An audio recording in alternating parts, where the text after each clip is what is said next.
Assalamualaikum warahmatullahi wabarakatuh. Salam sejahtera untuk kita semua. Puji syukur kita panjatkan kepada Tuhan Yang Maha Esa, berkat nikmat kesehatan sehingga kita semua, khususnya saya, dapat melaksanakan sidang skripsi dengan waktu yang telah dijadwalkan. Sebelumnya, saya mengucapkan terima kasih yang sebesar-besarnya kepada Ibu Agustina Simangunsong Eskom Mkom selaku dosen pembimbing saya dan selaku Ketua Program Studi Teknik Informatika. Terima kasih juga kepada Bapak Hengki Tamando Siotang Eskom Mkom selaku penguji 1, dan terima kasih kepada Bapak Roy Fandri Siahaan Eskom Mkom selaku penguji 2. Perkenalkan, nama saya Rafin Rajan Barus, NIM 170121041, Program Studi Teknik Informatika. Adapun judul skripsi yang saya angkat adalah Sistem Pakar Diagnosa Penyakit Kejiwaan pada Pasien Jiwa dengan Metode Naive Bayes. Baik, saya akan masuk ke materi. Poin pertama, pendahuluan latar belakang. Pada saat ini atau pandemi COVID-19, banyak perusahaan mengurangi jam aktivitas operasionalnya. Otomatis produksi perusahaan tersebut berkurang yang mengakibatkan pendapatan perusahaan menjadi berkurang. Untuk menutupi kerugian yang dialami perusahaan, maka pihak manajemen perusahaan melakukan pengurangan karyawan atau yang disebut dengan PHK. Para pekerja yang mengalami PHK tentu saja akan kehilangan pekerjaan yang mengakibatkan tidak adanya pendapatan. Bila hal ini berlangsung lama, secara otomatis akan terjadi kebingungan, karena di satu sisi kebutuhan keseharian meningkat sementara pekerjaan tidak ada atau pendapatan nol. Hal inilah yang menyebabkan banyak orang mengalami frustasi ringan hingga mengalami gangguan jiwa berat. Pelayanan kesehatan di masa pandemi COVID-19 juga mengalami gangguan. Akibatnya para dokter dalam melakukan diagnosa juga tidak sepenuhnya berjalan dengan baik karena takut tertular atau terpapar COVID-19.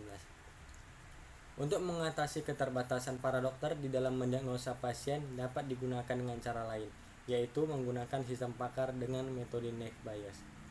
Selanjutnya, rumusan masalah. Yang pertama, bagaimana menerapkan metode Naive Bayes dalam mendiagnosa penyakit atau gangguan kejiwaan.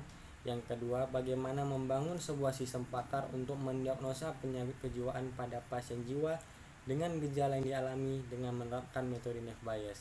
Selanjutnya, batasan masalah. Yang pertama, penelitian ini hanya membahas tentang penyakit pasien kejiwaan dengan jenis depresi ringan, depresi sedang, depresi berat tanpa gejala psikotik, dan depresi berat dengan gejala psikotik. Yang kedua, data yang digunakan pada penelitian ini adalah data penyakit dan data pasien yang terdapat pada data rekam medis pasien jiwa Rumah Sakit Umum Daerah Deli Serdang. Yang ketiga, metode yang digunakan dalam penelitian ini adalah metode Naive Bayes. Yang keempat, sistem yang diimplementasikan menggunakan pemrograman PHP dan database MySQL. Selanjutnya, tujuan penelitian. Yang pertama, menerapkan metode Naive Bayes dalam mendiagnosa gangguan kejiwaan. Yang kedua, membangun sebuah sistem pakar untuk mendiagnosa gangguan kejiwaan pada pasien jiwa dengan gejala yang dialami dengan metode Naive Bayes. Selanjutnya, manfaat penelitian. Yang pertama, bagi penulis, yaitu menambah pengetahuan tentang sistem pakar yang diterapkan pada bidang kesehatan, khususnya kesehatan jiwa pada pasien serta penerapan metode Naive Bayes. Yang kedua, bagi rumah sakit, dengan adanya sistem pakar ini dapat membantu dalam mendiagnosa penyakit kejiwaan dari seorang pasien dengan menggunakan metode Naive Bayes. Yang ketiga, bagi mahasiswa, yaitu penelitian ini dapat dijadikan sebagai bahan tambahan pengetahuan tentang ilmu kejiwaan dan bagaimana penerapan metode Naive Bayes dalam membantu mendiagnosa gangguan kejiwaan pada pasien jiwa. Poin selanjutnya adalah landasan teori. Berikut ini adalah landasan teori yang saya gunakan. Selanjutnya, sistem pakar. Sistem pakar adalah sistem komputer di mana kemampuan dapat menyamai kemampuan seorang pakar dalam pengambilan suatu keputusan, menurut Esmi dan Yasin tahun 2019. Menurut Hayadi dalam jurnal Hakim tahun 2018, sistem pakar merupakan bagian dari bidang kecerdasan buatan di mana sistem pengambilan keputusan dirancang berdasarkan pendapat seorang pakar atau pengetahuan, fakta, dan teknik berpikir dalam mengambil keputusan terhadap permasalahan yang ada. Selanjutnya, metode Naive Bayes. Naive Bayes adalah metode untuk mengklasifikasikan probabilitas sederhana yang didasarkan pada teorema Bayes.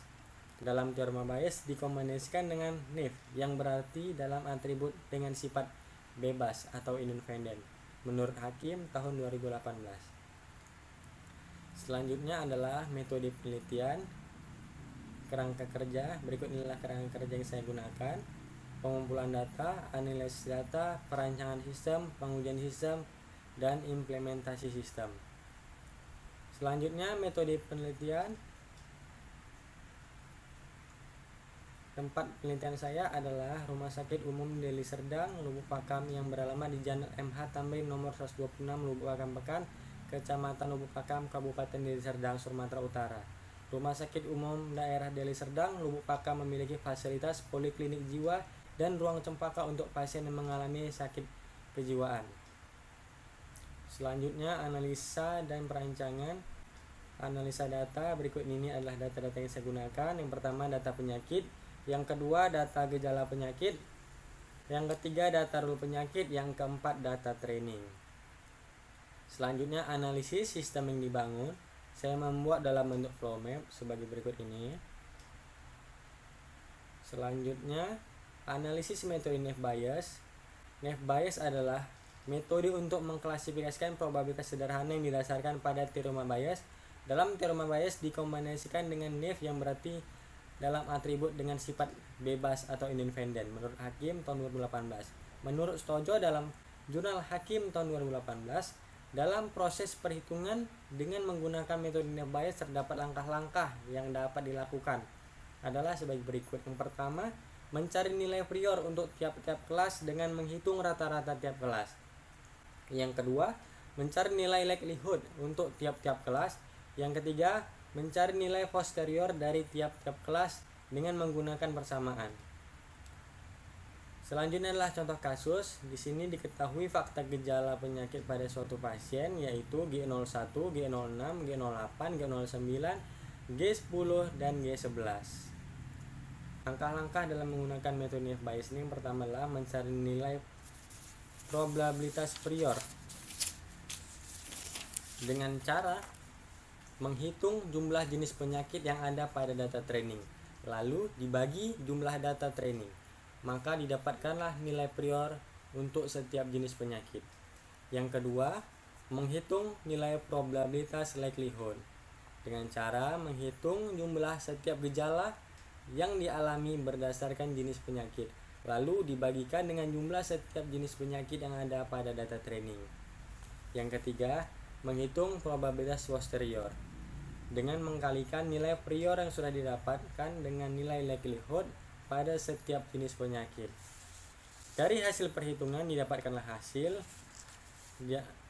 diagnosis berdasarkan hasil perhitungan nilai probabilitas terbesar. Maka diagnosis berupa penyakit episode depresi berat tanpa gejala psikotik dengan nilai 0,0025720165. Untuk lebih jelas dapat dilihat grafik sebagai berikut. Selanjutnya perancangan sistem yang diusulkan. Saya di sini membuat dalam bentuk use case diagram dan activity diagram yang terbagi menjadi activity diagram admin dan activity diagram user. Selanjutnya perancangan basis data. Di sini terdapat 4 tabel. Yang pertama adalah tabel bias admin, tabel bias penyakit, tabel bias gejala, dan tabel bias aturan. Selanjutnya adalah perancangan masukan. Berikut ini adalah contoh dari rancangan home. Selanjutnya perancangan keluaran. Berikut ini adalah contoh dari laporan data penyakit. Selanjutnya adalah implementasi sistem. Tampilan masukan. Yang pertama, tampilan home adalah sebuah tampilan awal sistem.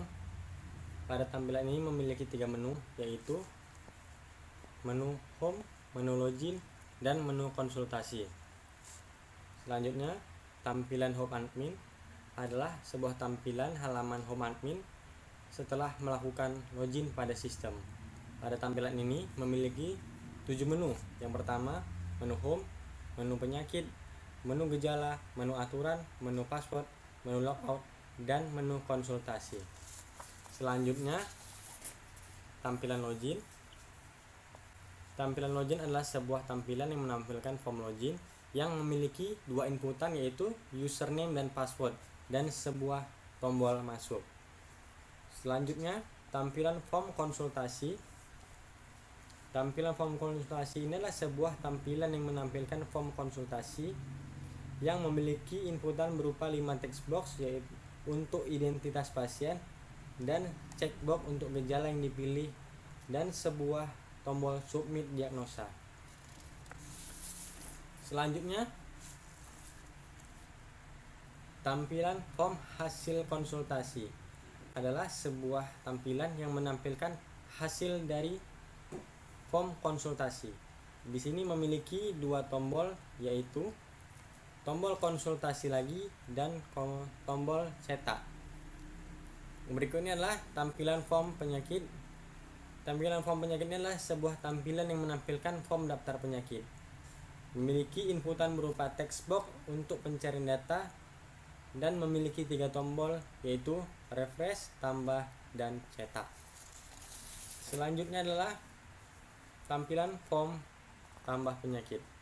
Tampilan form tambah penyakit adalah sebuah sistem yang berfungsi menginputkan data penyakit.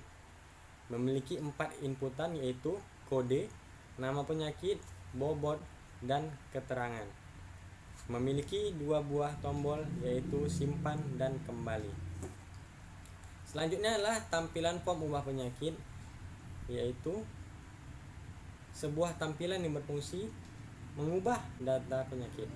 Memiliki 4 inputan, yaitu kode, nama penyakit, bobot, dan keterangan.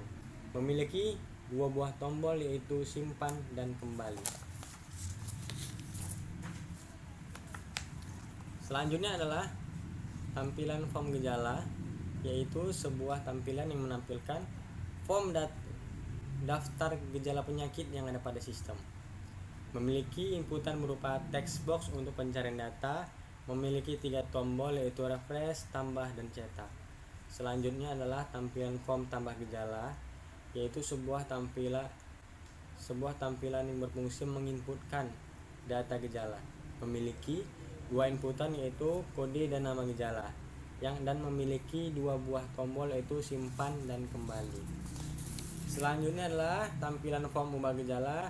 Tampilan form ubah gejala adalah sebuah tampilan yang berfungsi untuk mengubah data gejala. Memiliki 2 inputan, yaitu kode dan nama gejala. Memiliki 2 buah tombol, yaitu simpan dan kembali. Selanjutnya adalah tampilan form aturan. Tampilan form aturan adalah sebuah tampilan yang menampilkan form daftar aturan penyakit. Memiliki inputan berupa text box untuk pencarian data. Memiliki 2 tombol, yaitu refresh dan tambah. Selanjutnya adalah tampilan form tambah aturan. Adalah sebuah tampilan yang berfungsi menginputkan data aturan penyakit. Memiliki 3 inputan, yaitu diagnosa, gejala, dan nilai. Memiliki 2 buah tombol, yaitu simpan dan kembali. Selanjutnya, tampilan form ubah aturan, yaitu sebuah tampilan yang berfungsi mengubah data aturan penyakit. Memiliki 3 inputan, yaitu diagnosa, gejala, dan nilai. Memiliki 2 buah tombol, yaitu simpan dan kembali. Selanjutnya adalah tampilan form ubah password, yaitu sebuah tampilan yang berfungsi mengubah password admin atau pakar. Memiliki 3 inputan, yaitu password lama, password baru, dan konfirmasi password baru. Memiliki sebuah tombol, yaitu tombol simpan. Selanjutnya adalah tampilan keluaran. Yang pertama di sini adalah laporan data penyakit, yaitu sebuah tampilan laporan data penyakit yang ada pada sistem mengenai penyakit apa saja yang terdapat pada sistem tersebut. Selanjutnya, laporan data gejala, yaitu menampilkan daftar data gejala yang ada pada sistem. Selanjutnya adalah laporan hasil diagnosa, yaitu sebuah tampilan yang menampilkan hasil dari konsultasi penyakit yang diderita oleh pasien. Poin selanjutnya adalah kesimpulan dan saran. Kesimpulan yang pertama adalah Penerapan metode Nef Bayes dalam mendiagnosa serta mengklasifikasikan penyakit kejiwaan dilakukan dengan 3 tahapan, yaitu menghitung nilai prior, menghitung nilai likelihood, dan nilai posterior. Dengan contoh kasus yang telah dijelaskan dengan gejala yang dialami yaitu G01, G06, G08, G09, G10, dan G11 menghasilkan nilai 0,0025720165 sebagai nilai probabilitas terbesar yang dimiliki oleh jenis penyakit episode depresi berat tanpa gejala psikotik. Yang kedua, sistem pakar untuk mendiagnosa penyakit kejiwaan pada pasien jiwa dengan gejala yang dialami dengan menerapkan metode Nef Bayes, di mana bahasa pemrograman PHP dengan database MySQL dapat digunakan. Adapun tahapan yang dilakukan yaitu pengumpulan data, analisa data, perancangan sistem, pengujian sistem, dan implementasi sistem. Sistem yang dibangun dan dirancang tersebut dapat digunakan untuk mendiagnosa penyakit kejiwaan serta dapat mengklasifikasikan jenis penyakit kejiwaan, khususnya jenis penyakit depresi. Adapun saran yang pertama, penggunaan metode Nef Bayes harus lebih ditingkatkan lagi baik dalam bidang kesehatan maupun di bidang lainnya. Yang kedua, melakukan pengembangan sistem menjadi berbasis Android dengan memperhatikan kebutuhan di masa yang akan datang. Demikian presentasi saya, lebih dan kurang saya mohon maaf. Saya akhiri dengan wassalamualaikum warahmatullahi wabarakatuh. Terima kasih.